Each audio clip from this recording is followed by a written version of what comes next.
granted, maybe I don't understand Calvinism. Now, can you explain it to me? Can you explain to me how it's rational for you on the one hand to say that God ordains whatsoever comes to pass for his glory, and yet also bemoan the fact that these doctrines exist that rob him of his glory? Can you explain how holding to those two things as truth statements is rational?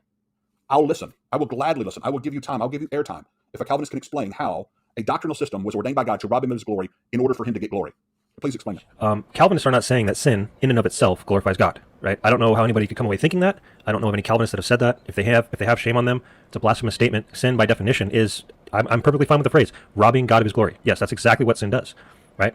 And I'm going to get to this idea of what does it mean for God to be glorified or not glorified as a second point, but just right off the bat, the only way that there would be any sort of inconsistency here is if Calvinists were saying that sin glorified God. Because then we'd be saying that God determined something that both, at the same time, in the same instance, glorified him and didn't glorify him, right? Glorified him and robbed him of glory at the same time in the same instance. That would be a contradiction. That would be inconsistent.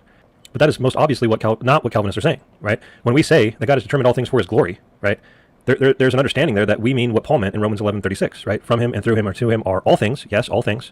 To him be the glory forever, amen. Now, was Paul teaching that sin glorified God? Of course not, right? Of course not. But was Paul teaching that all things will ultimately, at some point, glorify God? Absolutely.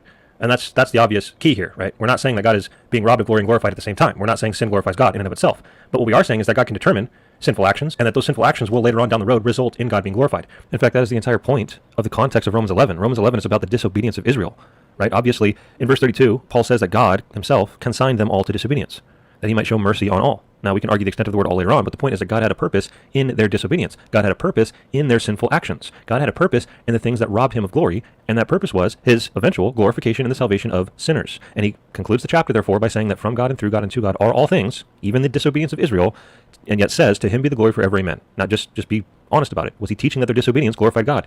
No. But was he teaching that their disobedience would result in God being glorified? Of course.